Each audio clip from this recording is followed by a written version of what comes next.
Ladies and gentlemen, welcome to your NXT Takeover Phoenix preview and predictions. 5 matches on this takeover, as is the norm for takeovers in general. And I got to tell you, John, I am looking extremely forward to 3 of these 5 matches. I'm kind of happy for everyone involved in one of the other matches. And I got to just be straight up. I'm not even going to be vague about it. Ohno Riddle, I don't give 2 shits about. Yeah, brother, I'm just going to cut right to it. My hype for this show is a 9.5 out of 10. And Holy shit. Yeah, I'm hyped as fuck for this. That seems like you and I are in very different places for this, because I'm at like an 8 for this. That 0.5, though, wholly rests on the shoulders of really Kassius Ohno. Matt Riddle's fine.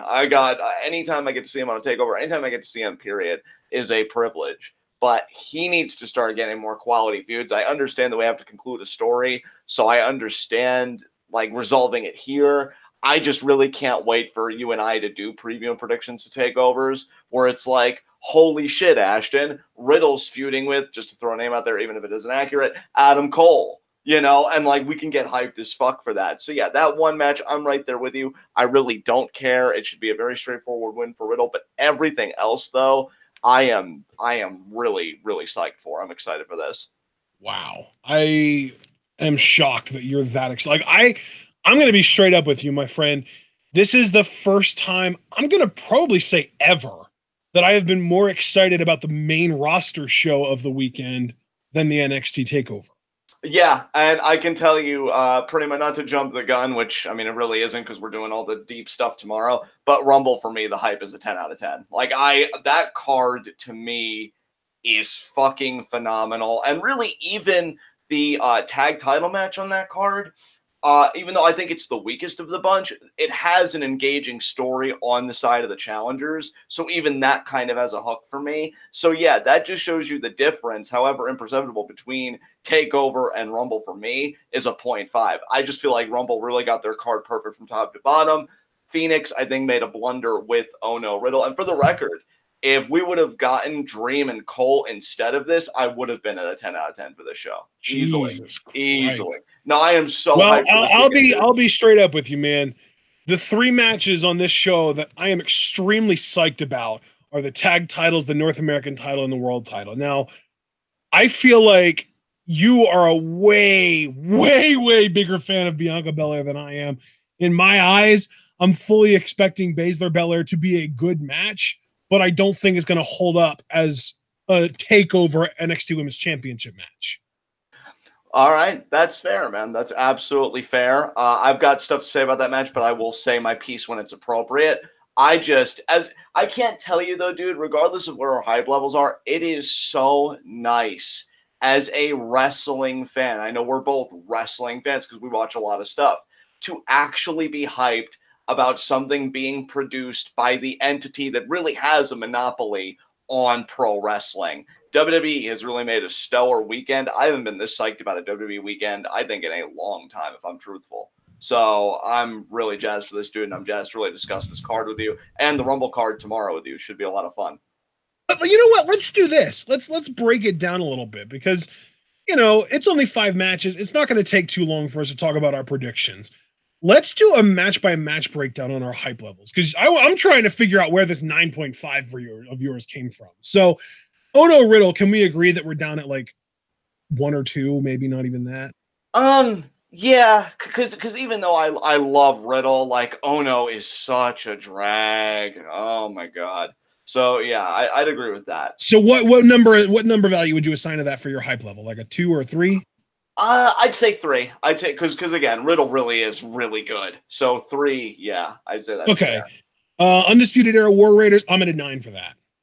Yeah, I'm at like a 9.5 for that. That tag match is going to be insane. It's contingent on stuff we don't know yet. We don't know how much time this is going to get, what stories it's going to tell. But given the 4 people involved, it's going to be nuts. I'll say a 9 for that. I'll agree with you on that. Shayna Bianca, I'm at like a 7. See, I'm at an 8.5 for this. That is going to be, to me, a really fun women's match. And yeah, I think it's gonna be good shit. Okay, Ricochet Johnny 9.5. That's a 10 for me. That is with Johnny Takeover, with what he did with Aleister Black, my body shudders in the best possible way thinking about what he can do with Ricochet. That's a 10 for me. And then Ciampa Black 9. That's also a 10 for me, if I'm honest. I'm loving the character of Aleister Black as this ruthless babyface, and Ciampa is just such an amazing heel, and Johnny Gargano is that X factor, and it's just got me so psyched to see where all of this is going to go. It's going to be a phenomenal takeover main event, I think. That's actually really exciting. I'm so glad that you are that much more excited than me on a lot of this stuff. I'm not surprised that you're more excited than me on Baszler Belair, but I'm like blown away that you're at a full-blown, like, full chub 10 out of 10 for both of the two final matches. I love that. That's got me psyched now. Let's get into our predictions. Riddle, Ohno. It's a pretty easy call that Riddle's winning this, right? Yeah, no substantive commentary here. Riddle wins. If he doesn't, that's immediately going to be a boner killer for me. Warning, Phoenix, don't fuck this up. Yeah. Okay. Yeah, that's like the canary in the coal mine, right? That's like, by the way, guys, this isn't going to be as good as you thought it would be. Yeah. Yeah. Undisputed Era War Raiders, though. Really questioning this one. Dude. Same. Honestly, because I'm so jazzed up, may I please go first? Go. Because first of all, dude, for you and I personally, and this isn't like a braggadocious thing, I am just so excited to see War Raiders here because you and I have been watching these guys for a few years. And you and I have really been high on the War Raiders. We think they're a great team. We've always thought they've had a great look, this and that. I'm sure we share that sentiment with many people. So to see them at this stage, just to put it bluntly, is really fucking cool. Undisputed Era, specifically Kyle O'Reilly and Roderick Strong. I'm so excited I can barely even speak. I love these guys so much. You know they cracked the top 5 of my NXT Fave 5 with a little bit of ingenuity on my part. And I just love the way these guys work together. And I think they really have, like, if any team has ever come close for me personally to kind of take the torch of the Revival with great fucking NXT tag matches, it's these guys. Absolutely. I mean, they have been killing it every fucking takeover. That said, I might shock some people here. I might shock the system. I'm going with Kyle O'Reilly and Roderick Strong to retain because, and I've felt this way for a while, and I honestly hope it's something that I'm wrong on because I don't care for this team too much. I did say a couple months ago, and I really haven't wavered, that something tells me the story here is the Cinderella story, the redemption story of Lorcan and Birch. They got their one takeover tag title match. They lost, but it was a valiant effort. And now they've been slowly winning tag matches again to try and get back into contendership.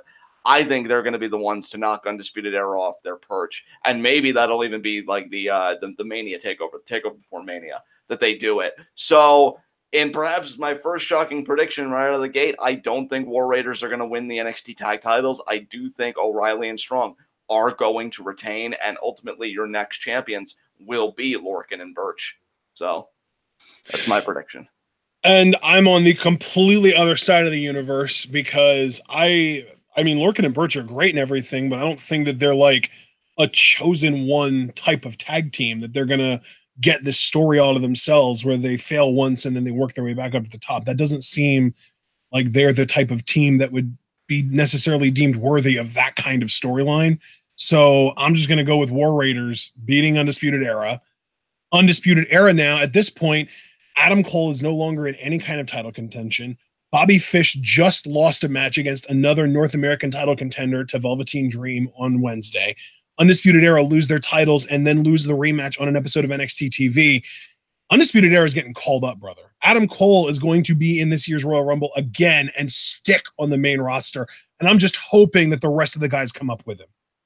Yeah, I mean, that's a fair point, dude. Undisputed Era, they are really actually one of the biggest questions that WWE is faced with for 2019. Not just the question of, you know, when are they coming up, but also are they coming up separately or together? It'd be a lot smarter to bring them up together. So I wholly agree with you, 10,000%.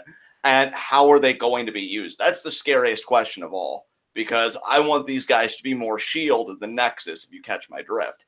And that just remains to be seen. But I can totally understand given where all the pieces are positioned, why you feel that way. It's just something in my gut, like every preview and predictions. I can't go there just yet, but who knows? Maybe by video's end, you'll have like spun something so fantastical. I'm like, oh my God, it's too beautiful to ignore. And I jump ship and I join you. But for now, I'm thinking Undisputed Era retain the tag titles.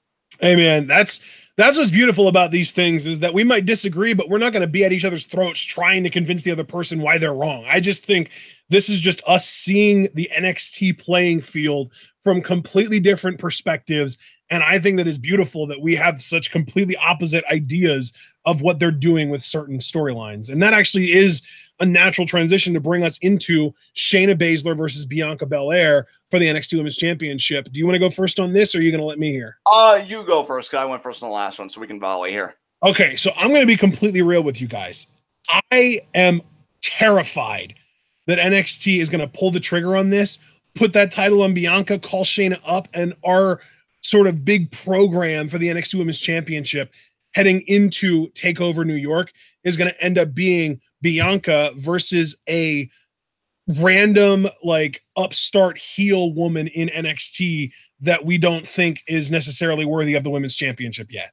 Like, I think, like, because I am really concerned that they are like, they have themselves convinced that Bianca is this like this super over baby face, even though they've done literally nothing to make the crowd like her in the last 3 months. Nothing at all. They've done nothing. They've not gone out of their way to make her a baby face. And you don't even need to change her character, but literally the only thing that they've done is put her against Shayna. And Shayna has actually done more of a good job winning the crowd over to her side than pushing them towards Bianca, because she cuts good promos and stuff like that. So my concern here is that NXT is as high on Bianca as you seem to be, John, and everyone else seems to be, and they're going to pull the trigger and put the title on her. I don't want them to. I want Shayna versus Io at TakeOver New York, and I want Io to win the title. I want her to be next in line, but I just feel like they are going to be all about pushing the homegrown talent here, and they are going to want to put the title on Bianca, and that's what my pick's going to be officially. I might surprise you here. I'm going to work backwards. I'm going to go from the prediction first and just talk about my hype. I don't think Bianca should win either. My excitement for this is the exact same excitement I had for Velveteen Dream at TakeOver War Games 2. I love when the homegrown talent gets tested, when they get put in a big spot like this, and we see, are they going to sink or are they going to swim? Is Bianca going to have a moment where at the end of the match, it's like when Becky lost to Sasha and people like chant EST or, you know, sing her theme or whatever? Or are people just going to be mad about it? You know, it was another Shayna Baszler match, you know, legit 4 horsewomen, whatever. And that's the thing too. Like we're both talking about how she's a homegrown talent, and I don't have a problem with NXT wanting to push homegrown talent. We were even talking about that a couple of years ago when they were all about like Bobby Roode and Nakamura and Joe. And I'm just like, come on, give like fucking Ty Dillinger a chance or something like that. Yeah. I don't have a problem with them pushing homegrown talent. What I have a problem with is them pushing people who aren't even that good in the ring yet.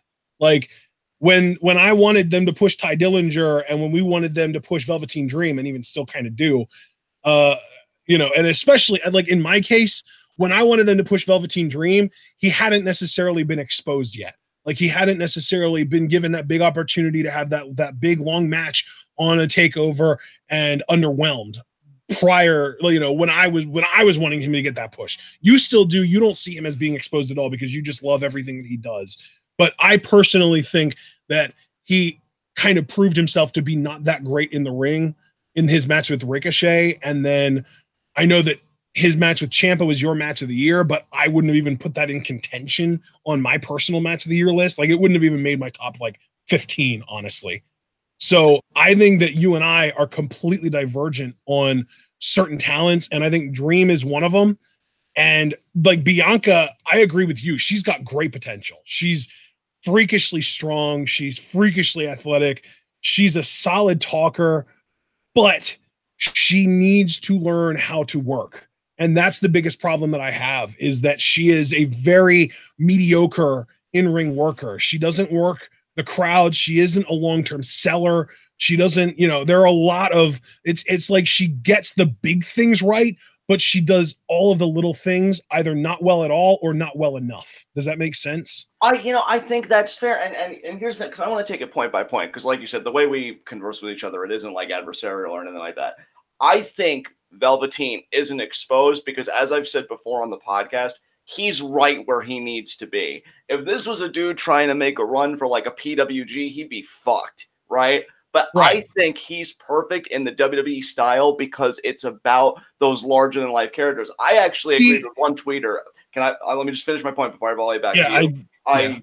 I agreed with one person who tweeted that he was kind of in a vein for them as like a Rock or a Miz or a this and that, where it's not so much the extravagant moves, but the personality behind them. And that's why I adored TakeOver War Games 2 so much, because him doing the Hogan with his own dream spin, like, people were eating that shit up. And I won't take anything away from Ciampa. He was a phenomenal heel too. It takes two to tango. But I feel like him working that style, he's going to be big. And Bianca, actually, no, before I go into Bianca, you had something you wanted to say. So please. Okay. Yes. Here's what I want to say, though. And this addresses everything you just said and what Abel is saying as well.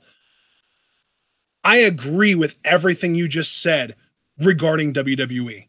But we can't treat NXT as the same thing as WWE. I think that Velveteen Dream and Bianca Belair should be on the main roster. I think they would be exceptional on the main roster, and especially Dream. Dream could be the guy on the main roster, but they're not good fits in NXT because NXT practically fucking is PWG at this point. Yeah, you know what? I feel like just you saying that, because I feel like with both of these acts, we've been kind of talking past each other, but I see that we agree more than we disagree. Because I do think these two acts will be better on the main roster. That's the thing. We agree that they're amazing as prospects, but I don't want them getting big spots on TakeOver cards because TakeOver practically is a PWG show. And, that's fair. I just feel like, because to me, and I even said this, I want to remember because I even tweeted about it. I called that I felt like this match, like I wanted this match to happen, and I felt like it could happen back in May of last year on a TwitWow. And I explained to you like that visual when she did the deadlift military press to Candice, doing that to Shayna would get a huge pop. See, what I'm really excited for here, again, is not only the homegrown talent being thrust into this big spot, which, again, you know what's funny about this conversation you and I are having? Just to press pause on what I was saying real quick. It comes back again to that frustration I think a lot of fans experience. Like, are you your own brand or are you developmental? Because a lot of things scream brand, right? They travel, they do this and they do that. But if you talk to the higher ups, they're still like, oh, well, yeah, but, it's also still about growing the So it's like they're kind of talking out of both sides of their ass. I don't think we're doing it. I think the people that actually matter do it.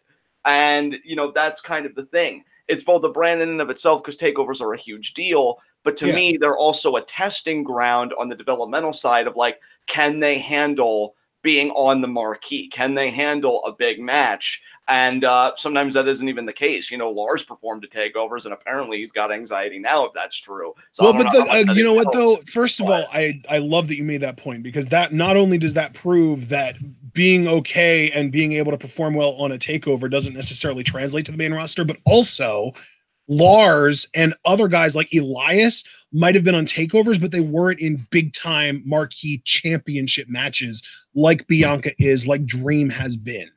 Right. So your prospects that you want to make sure they can handle the big stage, fine, put them on takeovers. Leave the championship matches to the PWG kind of shit. Like that's where I'm going. Like, I look forward to NXT takeovers because I love NXT Women's Championship matches on takeovers, like Shayna Ember and Ember Asuka, and going back even further, Bayley Sasha and Becky Sasha and Charlotte Sasha and the four-way. And like, I want my NXT takeovers to be match of the year machines. I want my NXT takeovers to churn out match of the year after match of the year. And you can even look, the best NXT takeover overs of all time have been Our Evolution and New Orleans. And what did those two have in common? Everyone on those shows could work. Now, granted, Our Evolution, I believe, did have a match on it that featured people that weren't necessarily your PWG style workers. But my larger point really does go to New Orleans last year, which I think most people agree might actually be the best takeover of all time. That shit was stacked with your PWG types. And what was the women's match on that card, John? No, wait, we're talking our Evolution now, correct? No. We're talking about New Orleans last year. It was year's, it was Shayna versus Ember 2. Yes, that's right. Yes. Yeah, that's what I'm saying, though, because it was that, and it was the big 6-man inaugural NXT North American Championship ladder match, and that was Adam Cole, and you had Ricochet in there, and there were a bunch of homegrown guys there, too, but it was like Adam Cole and Killian Dane and Ricochet, and then you had 3 guys that were more like home, and EC3 was in there, too. So, and there was that, and then you had the big triple threat tag match that involved Adam Cole, Kyle O'Reilly, Pete Dunne, and Roddy Strong. Like, yeah, the Authors of Pain were in there too, but still, like, it's mostly like PWG style workers. And then Black Almas was great, and Gargano Ciampa. But now we get to this, and we've got, Shayna Baszler is good when you put her against one of those like really awesome in-ring workers like an Ember Moon, or, like, we haven't even seen this yet, but like an Asuka, or hell, against fucking Kyrie. She was great. Like, you put her against a great worker and they have great matches. You put her against Bianca, and I'm sure it'll be an entertaining match because, they have time to plan it out. They're going to do fun spots. We're probably going to get that military press slam that you want from Bianca, the deadlift. But it's not going to be, like I've been saying, NXT TakeOver Women's Championship match quality in my eyes. And that's everything you're saying is totally fair. I can unequivocally see, I can entirely see like how you would feel that way. I think another part of my curiosity, and that's really the word that defines my excitement, is curiosity. Like, how is she going to perform in this environment?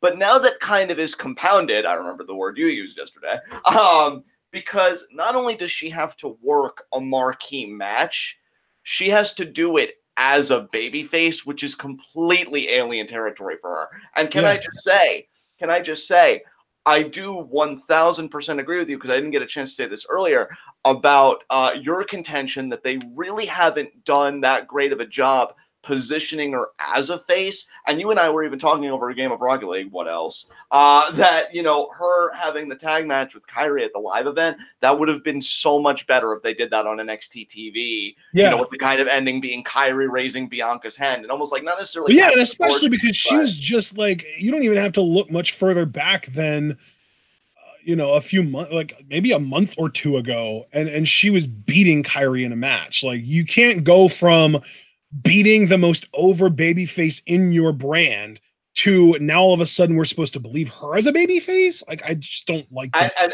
And dude, that you and I completely agree, which is why I think so much rides on this match if they want the Bianca Belair babyface experiment to be long term. Like, I would love a spot where, fucking just to kind of postulate, Shayna's got Bianca in a freaking Kimura, and you see the pain and the anguish on Bianca's face, but maybe she uses the power and like deadlifts her up or some shit. She's got to figure out a way, and this is going to be her real test, to take the character of EST, which is a very confident, borderline arrogant character, and make it endearing to a crowd. And given how green she is that a test that maybe she can't pass? That's absolutely possible. But am I excited to see it? Oh, hell yes, definitely. Because that's just always been my affinity for NXT, which is weird because this whole discussion about brand and being the WWE's version of PWG, which I think was a wonderful soundbite on your part, it kind of leaves me displaced because this isn't like my kind of NXT anymore. Like, that time when I had my hiatus, I would have loved NXT then with everything I missed, because that was the Big E's and the beginning of Bo's reign and all that other stuff. It's not that NXT anymore, but I feel like I kind of get a glimpse of it with matches like this, and I'm just fully invested. So that's really where it comes from for me. It's just seeing the homegrown talent like that lump of coal crushed, and we'll see if a diamond is waiting for us on the other end. So in the end, though, I don't buy into that philosophy. I don't buy in, just sticking it under a high pressure situation and hoping that they magically are able to thrive in that. I want proof that they can thrive before I put them in that high pressure situation. And that's fair. That's fair. But I think, and we've also said before, and I know you said before, like, you only get better by working with people that are better than you. And I think working big matches, working with, I agree.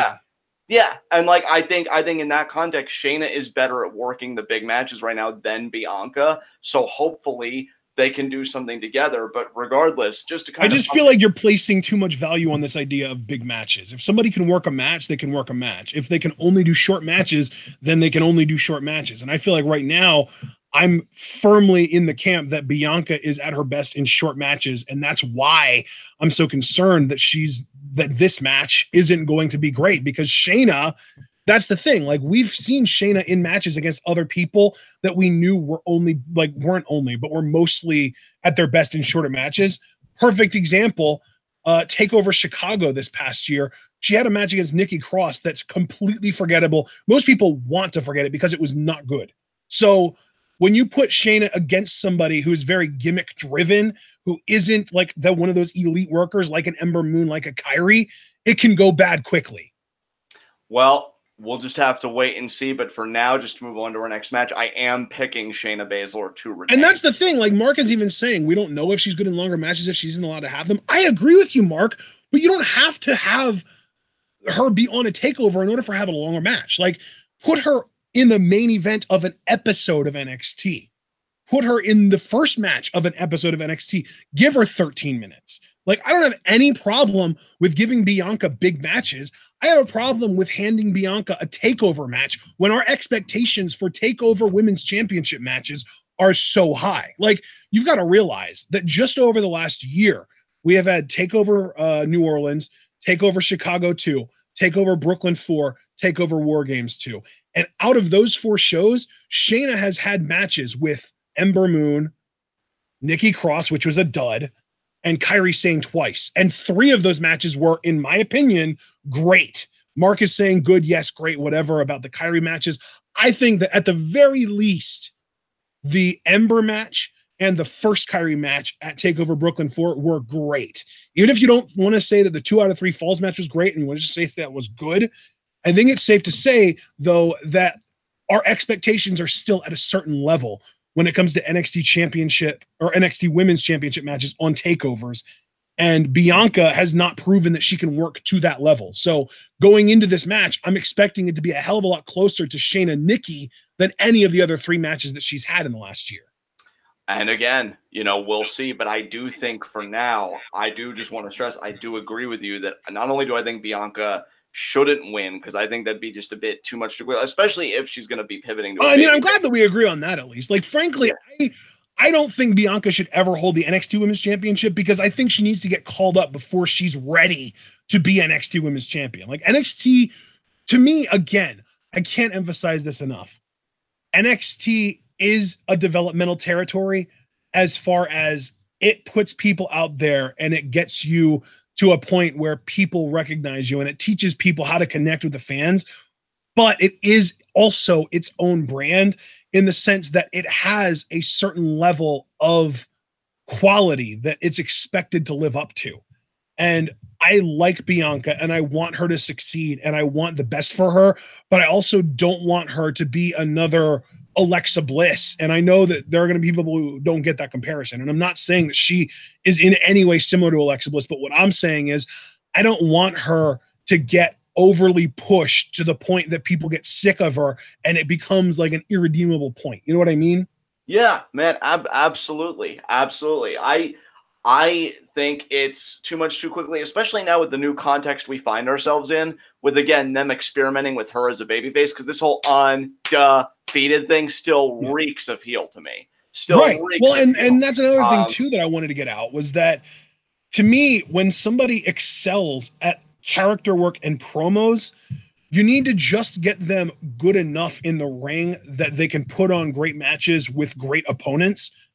Then you call them up immediately. Like, don't let them linger down in NXT where character work goes underappreciated compared to in-ring work. NXT, like, the people who stick around in NXT forever are the people, or at least should be the people, who put on great matches consistently and need to figure out a character or need to, quote unquote, find themselves, as they told Tommaso Ciampa a decade ago. Right. As far as TakeOver New York, I have no idea who's going to contend for Shayna's NXT Women's Championship. I'm telling you, man, if Shayna does retain here, and I'm hoping she does, I'm picking Bianca because NXT likes to have twists on their takeovers. Like, it seems like every takeover, there's at least one, like, whoa, didn't expect that kind of result. So I'm picking Bianca as that result because pretty much everything else that I'm picking, I feel like is pretty much by the textbook, like what you would expect to happen. So Bianca is my surprise pick. And it's also like if I'm wrong, I'm still happy because the result that I wanted happened. And if I'm right, then I'm happy because I get to brag about being right. So it's also like a mental gymnastics thing where I'm trying to make sure that I'm happy about the result in some way or another, no matter what. So Bianca is my technical like expectation pick, but I really am rooting for Shayna because I want Shayna Io so fucking bad. Dude, Shayna Io, if that match happens, because again, one thing I will not do, at least in the context of this discussion, is commit to like an idea of NXT TakeOver New York. But if Io Shayna does happen, that is a fucking barn burner just waiting to go down. Yeah. And that's the thing, like, and they had a match in Stardom too when Io was their like big like the star the white belt I think champion. Right. So yeah, I am just, I mean, this discussion, if anything, it's up my hype level even more for this match because I'm just really curious to see how everything's going to go down, and especially the reverberations of it. Is Shayna going to get called up? Is Bianca really going to have much more to do with it? Could she be getting called up? And you know, it pivots because I haven't really heard anything, but you never know. And then of course TakeOver New York, like who steps up next. So I do think Shayna's going to win. I do think she should win, and I'm just looking for a great outing from Bianca and to kind of see her just take off from there. But with that said, let's move on to our next matchup. Our next matchup being Ricochet versus Johnny Gargano for the North American title. Yeah. I mean, Johnny Gargano, we might as well rename him to Johnny January because last January was his basically like top level, like match of the year type match with Andrade. So Johnny January is coming for Ricochet. Yeah, dude. Just so, because I think you went first for the women's match. Yes, I did. So let me go first here. Oh my God. I think, here's my thing in all honesty. I think this is the feud that Ricochet needed. Because I know like he was wrapping up stuff with like Adam Cole, like when he got the title and that little bit with Pete Dunne. But this is the first one I feel like with any kind of like narrative teeth because of what Johnny's got going on with Tommaso and Ricochet being the fiery babyface, feeling like he's been, disrespected. I think this match could be a watershed moment for the North American Championship to really establish it as like, yeah, this title fucking matters. And this is what two guys are willing to do to call themselves the North American champion. I think this is an immensely important match for that championship. And Johnny, whether heel or face, he is such an incredible in-ring worker. And honestly, I really should go back and rewatch it because I remember just being enthralled by it on live reactions. The match he had with Aleister Black at TakeOver War Games 2, which I honestly thought, just from my recollections of it, was better than their steel cage match, was just nuts with the story that it told. And that's what I'm learning, too, about heel Johnny, and really just Johnny in general, because I know also as a babyface.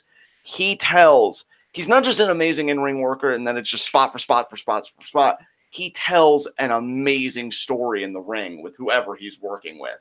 And that's what I think has got me so stoked on this, is that we know Ricochet can do that too. I primarily saw that from him as Prince Puma, and I'm really thinking we're going to see that from him here. I haven't been this hyped for a championship match on the NXT side, especially the North American title. Like, as far as the North American Championship goes, this is the most hyped defense I've seen. Like, I'm just so fucking ready for this. And I totally buy into the idea of Johnny Takeover as well as Ricochet being the one and only. So when those two forces come together, you know, I just have no clothes left is really what happens. Who wins, though? And that's where I'm so bothered, dude. Yeah, I'm ready. I've got this shit cocked and ready to go. Oh, see, you've got it cocked and ready to go. What was the match that you started with? Was it the tag titles or was it the women's tag titles? See, what the tag titles were for you, North American Championship is for me, because I really, dude, I do not know.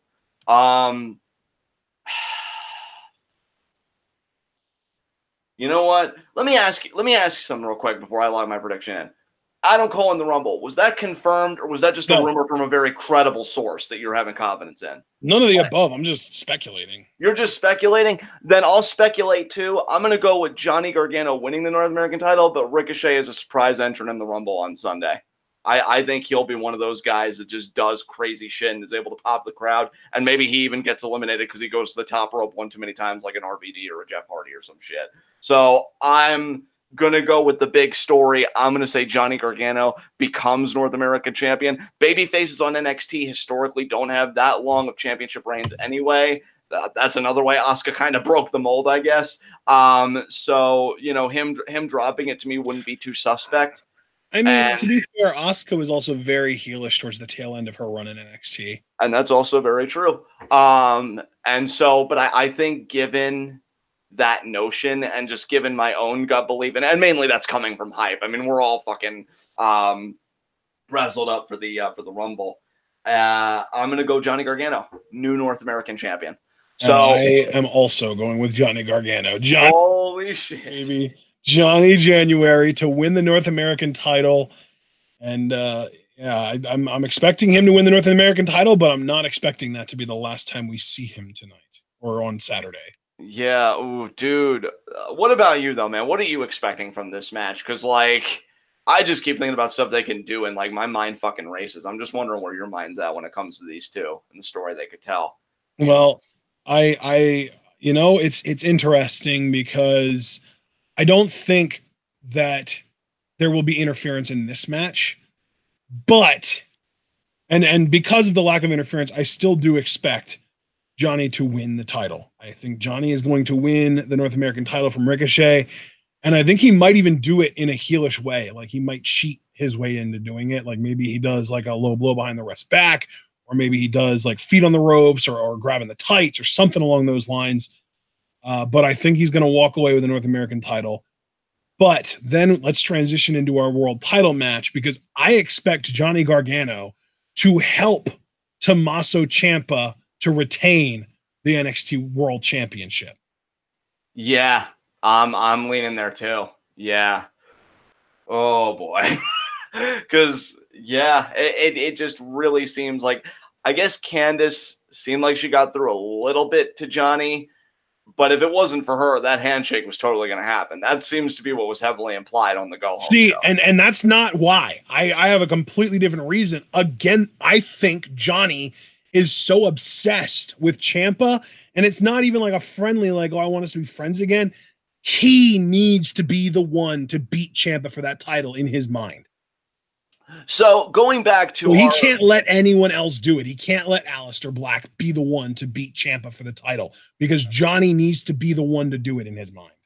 So just to kind of backtrack to the NXT review of the Go Home Show NXT we did just yesterday, you do agree then that this does seem like an elongated Brian Wyatt family type story? You're just more worried about the execution in real time. And it does seem like, unlike that story, Johnny seems far more crazed and fixated on this goal. It's almost like something's broken within him that won't be fixed until he beats Ciampa. Is that pretty much what you're getting at?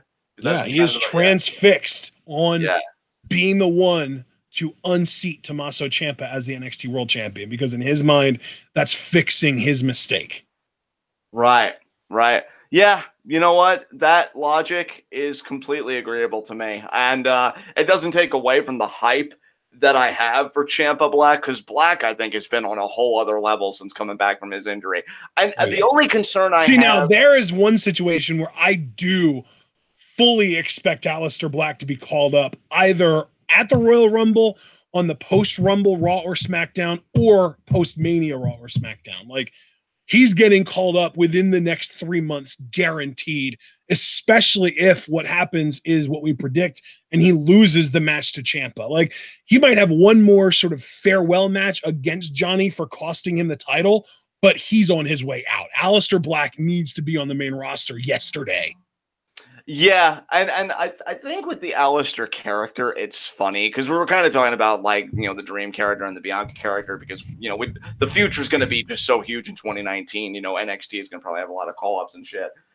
With Aleister, I'm really starting to wonder if he is one of those guys, because I remember I used to say this in my past days when I was first, you know, commentating on wrestling, that you've got some people that are just better as title holders, and then people where the thrilling thing with them is the chase. And I'm wondering if Aleister is a guy that's a better chaser, which for me personally, because it's just one man's opinion, as everything is, it makes the Undertaker comparison more apt. because I never really cared for Taker as champion. I always found him far more engaging as a challenger when the world title was at stake. Because Aleister Black's NXT title run, it wasn't his best work. But him having this vendetta against Ciampa and wanting his title back has been the best work I've seen from him, period, in NXT.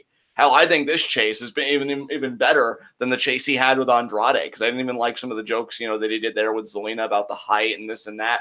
With this, no, this is a fucking blood feud. Like, you see it in Aleister's face. He wants to end Ciampa. He wants to put him down. And I am into it, man. There are baby faces that I think try and be badass, because I think everybody tries to be badass today. They try and play in the gray because, as you and I talked about, it sells merch and this and that.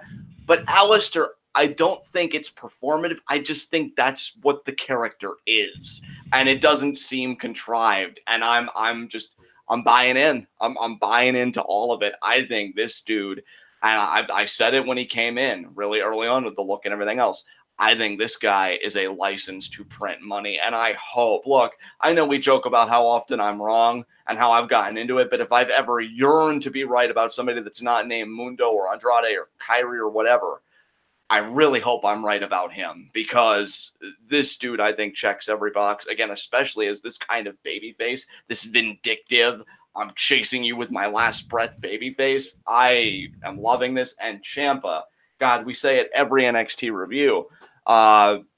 Amazing promo that tells amazing stories in the ring. Again, he's a lot like Johnny in that way. It's not spot for spot for spot for spot, but he makes his moves mean something. He's a lot like a Jake Roberts, I think, in that way, and I really gravitate to that. It's going to be an amazing match. Like I said, my hype level was 10 out of 10. And to be quite honest, I think that's only because this is one of the few Ciampa championship matches to me where the babyface is just as compelling, if not more in his own way, than the heel.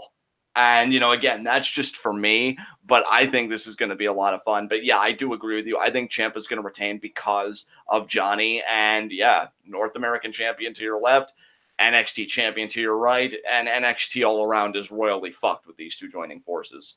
And I am fully expecting a television feud between the two of them and War Raiders, where they try and go after the tag titles, but we're going to get the moment where Johnny turns on Ciampa, and we might even get a title versus title match at TakeOver New York. Bro, you extracted that straight from my skull, because I was just about to ask you, because I remember you picked War Raiders, if you expected a War Raiders DIY feud, and you just answered it right there. Yeah. So, holy fuck. Yeah, man. Yeah. But see, here's what I want to ask you too. Okay, so you're expecting the TV feud between, I guess, Dark DIY, right, and War Raiders. Follow-up question. If we have Johnny as North American champion and champion, and Ciampa, well, Ciampa and champion are so similar. Ciampa as NXT champion for TakeOver New York. Do we do a title versus title match as the big blow off at TakeOver New York, or do you expect Johnny to drop that title between an NXT television episode and TakeOver New York so that he can vie purely for the NXT championship? Or do you? Yeah, I actually just said that I think that there might be a title versus title match at TakeOver New York. Okay, I missed that. Yeah, because I was looking at this, so I apologize. But okay, so that does answer all my questions, because honestly, I've had similar musings myself that, like, this is so big. Yeah, like, it could just encompass really both the upper and the mid card. It could be really interesting too, because you could have Johnny win that, and he could win and be a dual champion, North American and world. And I mean, we already know Johnny Gargano is a fucking workhorse, so he could work two matches on the following TakeOver. First match, he retains he would drop the North American title, then retain the world title, and maybe dropping the North American title to a face would cause some kind of like mental disruption for him that would lead him down back towards the babyface path. Yeah. Okay. Like maybe like a Ricochet, for example. And by the way, that's what I originally had planned. My original plan was for Johnny to win and get a new contender. Maybe, Adam Cole, maybe, Velveteen Dream. God, there you go. That's what it would be. Johnny versus Velveteen Dream would be at TakeOver New York. And then Ciampa would move on to Ricochet. And those would be our two title matches. at TakeOver New York, and the collision between Ciampa and Gargano would be more of a slow burn. Interesting. I love that idea. I'm sticking more with that because like the idea of like really fast playing it and immediately like DIY are like, listen, we have these titles, we want the rest of the titles, we want the tag titles. War Raiders were coming for you, and we get like maybe 2 matches where the first one they get DQ'd or something, and then the second one is where Johnny turns on Ciampa. Like that's fun, but that's not the NXT way. Like NXT likes to slow burn, especially with this storyline. They have been so patient about Johnny Ciampa. I would definitely expect them to continue that patience to happen. And I think that the more likely scenario is TakeOver New York. I know that you said you wanted to refrain from making any official predictions about TakeOver New York, but I'm diving in head first. I think we are going to get Shayna Io, Johnny versus Velveteen Dream, and Ciampa Ricochet as our 3 big matches on that show. That's one hell of a TakeOver card, brother. And I don't know who War Raiders' opponents would be, and I don't know what the 5th match would be. You know what, though? Speaking of a 5th match, do we expect any of the new signings to be at ringside for this show?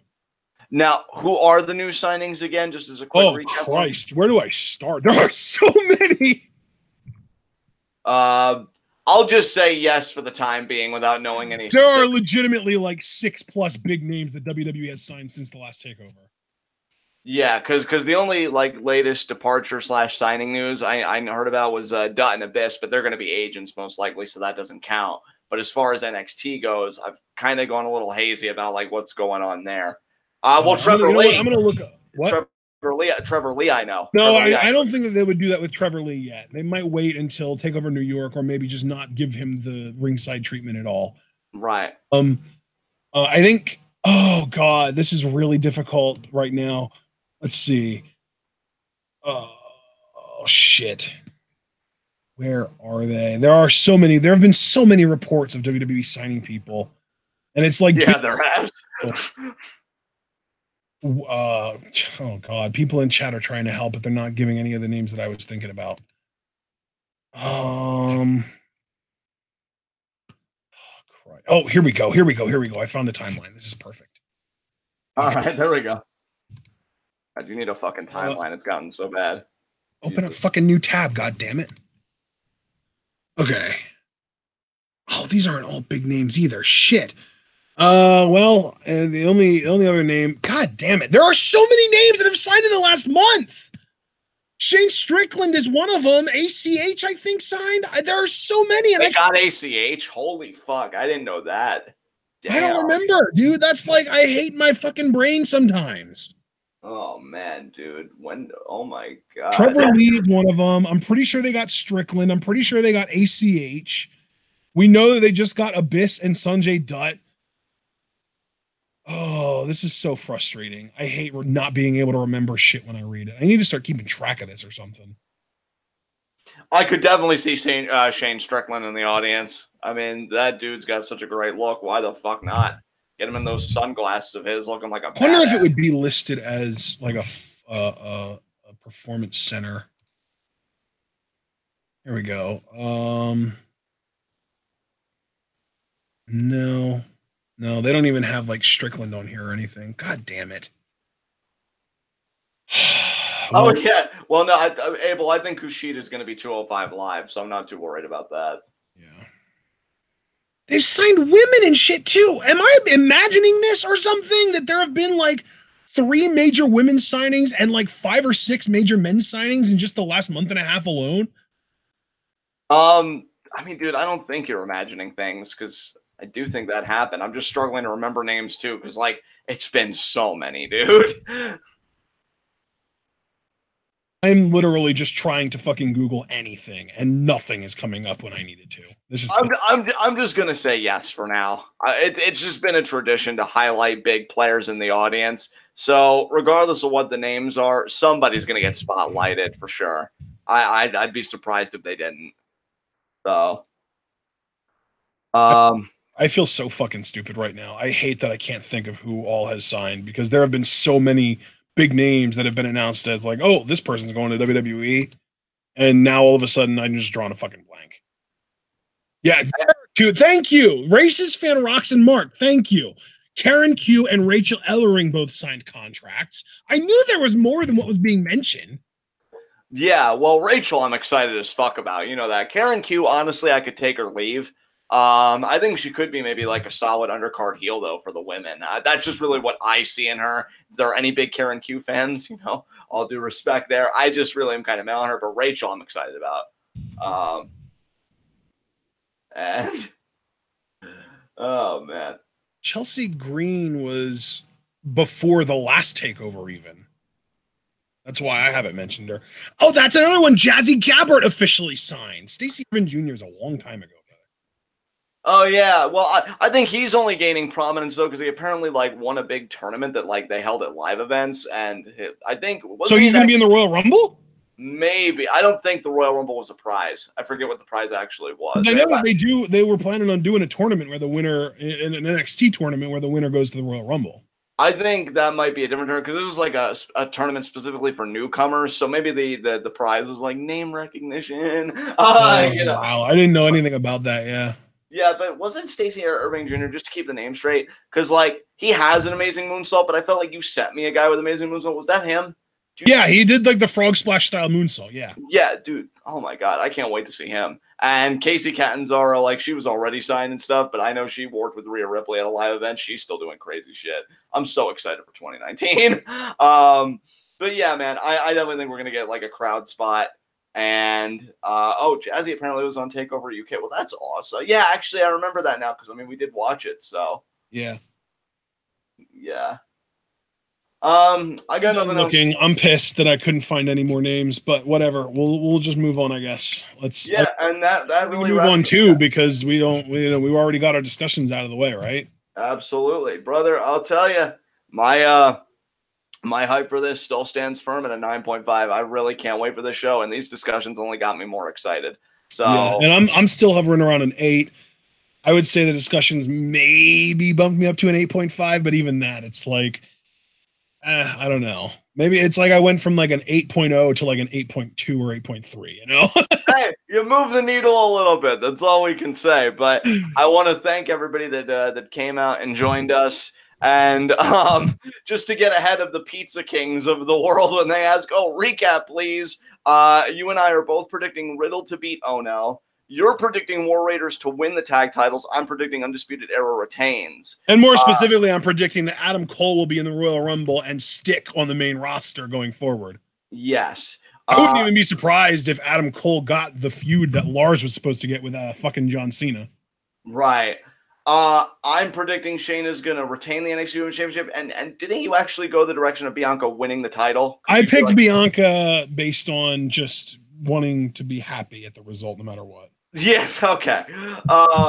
So Shayna retention for me, Bianca winning for you. We both agreed that Johnny's going to win the North American Championship, and we both agreed that Tommaso Ciampa is going to retain the NXT Championship.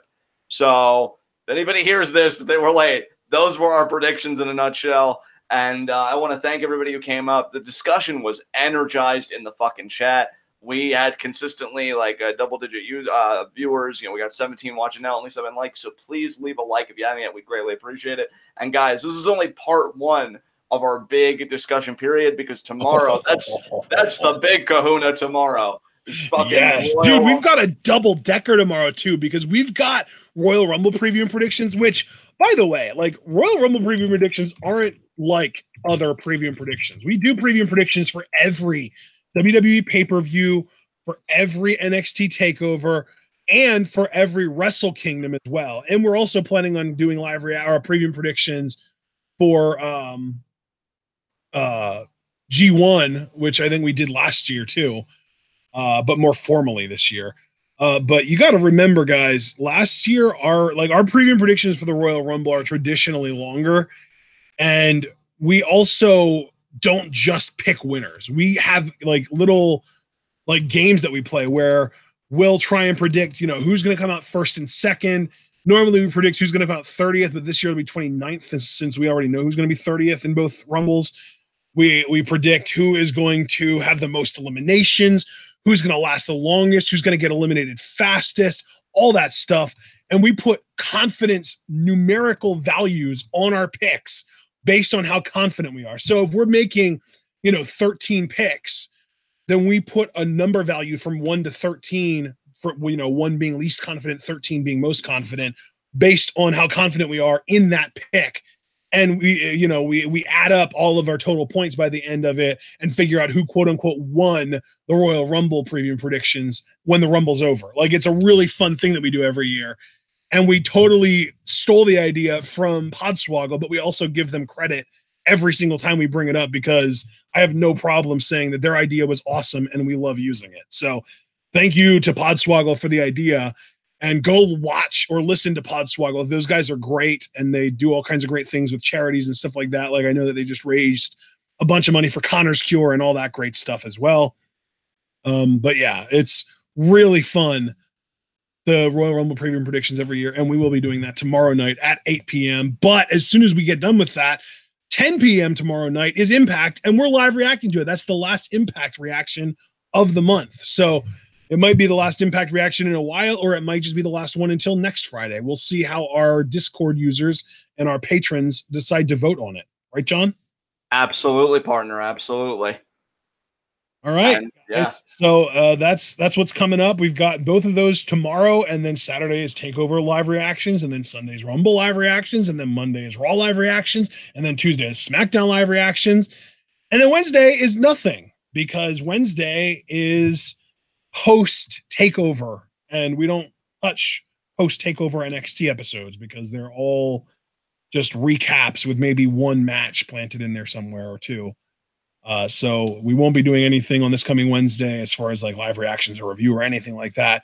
But we might be live reacting to NXT UK. I did, Chiefin did want us to do that, because I guess it's going to be Walter debuting, and it's also supposed to be Mustache Mountain versus the European Union. So Chiefin requested that we live react to NXT UK next week, so we're probably going to end up doing that.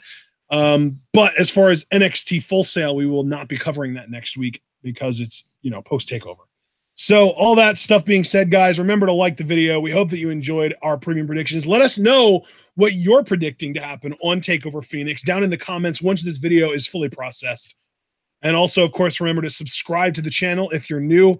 Click that bell icon to join the notification squad. Follow us both on Twitter. John's pinned tweet is what you can go to and reply to with questions for Q&A. Our Q&A will be next Thursday. And it's also worth noting that if you are not a patron of the channel, you can ask up to 3 questions every month. But if you are a patron of the channel, even as low as $1 a month, you can get 5 questions every month. And speaking of Patreon, I already mentioned that $1 a month will increase your number of Q&A questions per month from 3 to 5. It will also give you voting power to determine what we live react to every month, and accumulate over time, allowing you to request live reactions just like the Chiefin is doing. So, for example, say you've been donating to the TwitWow Patreon since March or April of last year. As of this month, you would have hit $10, and you would be able to request that we live react to an episode of NXT or NXT UK or 205 Live or Ring of Honor or whatever the hell it is that you want. And you would be able to pick the time and date as long as it does line up with our already kind of existing schedules. So it's quite a powerful tool. And if you get up to $3 a month, you can get into the patron Discord. And, it all accumulates over time so that you can make your requests. It's a lot of benefits to donating to the Patreon. You can also buy our merch on Teespring. If you follow me on Twitter, I have our schedule as my pinned tweet. So if you're interested in what's coming up on the channel, that will tell you.